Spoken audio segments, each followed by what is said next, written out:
বন্ধুরা, এখন যে চ্যানেলটি আপনারা দেখতে পাচ্ছেন সেটি মাত্র 5 মাসের মধ্যে প্রায় 5 মিলিয়ন সাবস্ক্রাইবার গেইন করেছে। এটা কিভাবে সম্ভব হয়েছে, কি কি উপায়ে, কোন কোন ট্রিকগুলো অ্যাপ্লাই করে এই চ্যানেলটি মাত্র 5 মাসের মধ্যে 5 মিলিয়ন সাবস্ক্রাইবার গেইন করলো, আজকের এই ভিডিওটিতে এই বিষয়টি নিয়ে আলোচনা করব। এই চ্যানেলটি যে উপায়ে এতগুলো সাবস্ক্রাইবার আনলো, আপনি যদি একই ট্রিকগুলো অ্যাপ্লাই করেন তাহলে আপনার চ্যানেলও খুব দ্রুতই সাবস্ক্রাইবার গেইন করা সম্ভব। বন্ধুরা, আপনারা দেখতে পাচ্ছেন যে এই চ্যানেলটির সব ভিডিওগুলো কিন্তু কপি পেস্ট করা, অর্থাৎ নিজের ভিডিও কিন্তু একটাও না এগুলো, কিন্তু তা সত্ত্বেও সে কিভাবে মনিটাইজ পেল আর কিভাবে সে ইনকাম করছে, আসুন এই বিষয়গুলো নিয়ে আলোচনা করি। আপনারা হয়তো বিভিন্নভাবে জেনেছেন, বিভিন্ন জায়গায় জেনেছেন যে যে কোনো ভিডিও কপি করলে ইউটিউব কখনো মনিটাইজ দিবে না, কিন্তু এর উত্তরে আমি বলবো যে কপি পেস্ট করলেই যে ইউটিউব মনিটাইজ দেবে না, এটা কিন্তু ইউটিউব কখনোই বলে না। আপনারা অবশ্যই নিউজ চ্যানেলগুলো দেখেন, সেই নিউজ চ্যানেলগুলোর কয়টা ভিডিও তারা নিজেরা শ্যুট করে। বেশিরভাগ সময় আমরা দেখি যে অন্যের ভিডিও ইউজ করে একই সাথে প্রায় সবগুলো চ্যানেলই, নিউজ চ্যানেলগুলো কিন্তু একই সাথে সেই কপি করা ভিডিওগুলো তাদের চ্যানেলে আপলোড করছে। তাহলে তারা সেটি কিভাবে করছে? অন্যের ভিডিও ইউজ করার জন্য আছে ফেয়ার ইউজ পলিসি, তারপরে public domain, 10 second rules, creative Commons, এরকম আরো বেশ কিছু উপায় আছে যার মাধ্যমে আপনি অন্যের কন্টেন্ট ইউজ করতে পারবেন। কিন্তু তা সত্ত্বেও আপনি যদি সঠিক উপায়গুলো না জানেন কিভাবে অন্যের কন্টেন্ট ইউজ করতে হয়, তাহলে কিন্তু আপনার চ্যানেলে কপিরাইট আসার সম্ভাবনা আছে। আর যদি একবার আপনার চ্যানেলে কপিরাইট আসে তাহলে কিন্তু চ্যানেলটা অনেক অনেক ডাউন হয়ে যায়। সেই ক্ষেত্রে আপনাকে পুনরায় আবার অনেক অনেক পরিশ্রম করা লাগতে পারে। এই চ্যানেলটি দেখতে পাচ্ছেন এখানে মিস্টার রাহাত ওয়াইটি। তো এখানে যদি আপনারা অ্যাবাউট সেকশনে যান, এখানে যদি যান তাহলে এই চ্যানেলটি দেখতে পাচ্ছেন যে এপ্রিলের 6 তারিখে 2023 সালে এই চ্যানেলটি ওপেন করা হয়েছে। তো এপ্রিল থেকে আজ পর্যন্ত এটি মাত্র 5 মাস হয়েছে। তো সেই ক্ষেত্রে দেখা যাচ্ছে যে মাত্র 5 মাসের মধ্যেই এই চ্যানেলটি কিন্তু 5 মিলিয়ন সাবস্ক্রাইবার প্রায় গেইন করেছে, প্রায় 4.73 মিলিয়ন।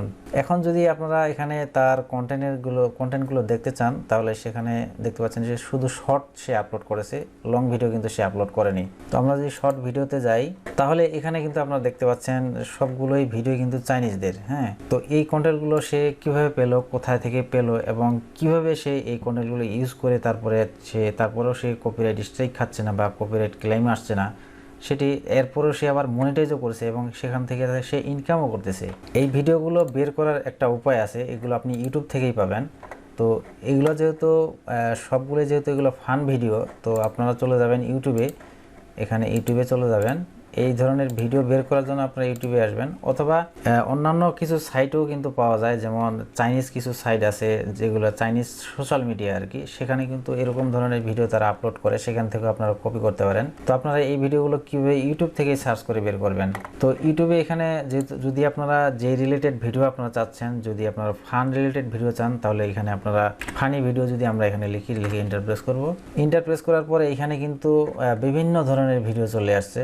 এখানে কপিরাইট কমন্স আছে যেগুলো আপনি ইউজ করতে পারবেন ফেয়ার ইউজের পলিসির আন্ডারে, আবার কপিরাইট কন্টেন্টও কিন্তু এখানে আছে। তো এখান থেকে সবগুলো কিন্তু ইউজ করতে পারবেন না আপনি। তো সেই ক্ষেত্রে আপনি যেই কাজটি করবেন সেটি হচ্ছে সার্চ করার পর এরপরে যে এখানে ফিল্টার অপশনটি আছে, এই ফিল্টার অপশনটিতে ক্লিক করবেন। ক্লিক করার পর এখানে দেখতে পাচ্ছেন যে ক্রিয়েটিভ কমন্স, তো এই ক্রিয়েটিভ কমন্সে আপনারা ক্লিক করবেন। ক্লিক করার পর এখানে এরপরে যে রেজাল্টগুলো সে ইউটিউব দেখাবে, এই রেজাল্টগুলো কিন্তু সম্পূর্ণ রেজাল্টই কিন্তু এখানে সব ভিডিওগুলোই কিন্তু এখানে ক্রিয়েটিভ কমন্সের আন্ডারে। অর্থাৎ আমি যদি আপনাদেরকে একটি ভিডিও প্র্যাকটিক্যালি দেখাই আপলোড করার সময়, তো আমরা যখন ইউটিউবে ভিডিও আপলোড করি, ভিডিও আপলোড করার পরে যখন এই অপশনগুলো আসে, এই অপশনগুলো আসার পরে আপনারা যদি একটু নিচেই যান তাহলে এই অপশনটা আপনি দেখতে পারবেন। যেমন একটু আমি যদি নিচে যাই, এই যে এখানে শর্ট রিমিক্সিং, এখানে বলা হচ্ছে যে let others create short using content from this video if you don't allow remixing short remixed from this video will be permanently deleted। তো এখানে কিন্তু এই যে অপশনটা আছে এটা হচ্ছে allow video and audio remixing।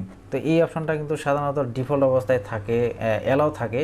তো এই অপশনটা কিন্তু সাধারণত কেউ মানে চেঞ্জ করে না, অফ করে না, বা ডোন্ট allow remixing এটা কিন্তু দেয় না সাধারণত। তো আমিও কিন্তু সেটাই করি, আমিও allow করে দিই, আর এটা ডিফল্ট অবস্থায় থাকে, এটা সাধারণত কেউ নাড়াচাড়া করে না। তো সেই ক্ষেত্রে যদি এই ভিডিও কন্টেন্টের ওনার যখন ভিডিওটি আপলোড করবে এবং সে যদি এটা অ্যালাউ করে দিয়ে সে ভিডিওটি পাবলিশ করে, সেই ক্ষেত্রে ওই ভিডিও থেকে যে কেউ মানে ওই ভিডিও থেকে শর্ট রিমিক্সিং করতে পারে। তো রিমিক্সিং কি? রিমিক্সিংয়ের বিষয়টা আমি বলে দিচ্ছি যে যেই ভিডিওটা অ্যালাউ করে দিয়েছে এইভাবে শর্ট রিমিক্সিংয়ের ব্যাপারে, তো তো সেই ভিডিওটা থেকে যদি 5 সেকেন্ড 1 মিনিটের বা 10 মিনিটের সেই ভিডিওটি হয়ে থাকে, সেখান থেকে সে শর্ট রিমিক্সিং করতে পারবে, মানে 5 সেকেন্ড বা 10 সেকেন্ড সে সেখান থেকে ভিডিওটি কেটে সেখান থেকে আরও ওই ভিডিওটিতে কিছু আরও যোগ করতে পারে অথবা মাইনাস করে সেই ভিডিওটি রিমিক্সিং তো অবশ্যই আপনারা বুঝেন, রিমিক্সিং অর্থাৎ পুনরায় আবার ওই ভিডিওটাকে মিক্স করবে, সে কোনো কিছু দিয়ে আবার মিক্স করবে, এটাই হচ্ছে রিমিক্সিং। তো এভাবেই কিন্তু এই চ্যানেলটি অন্যের বিভিন্ন ভিডিও থেকে কপি করে সেই ভিডিওগুলো একসাথে জোড়া দিয়ে একটি ভিডিও বানিয়ে সেখানে তার নিজের ভয়েস দিয়ে আপলোড করেছে, আর এভাবে সে 5 মিলিয়ন সাবস্ক্রাইবার গেইন করেছে।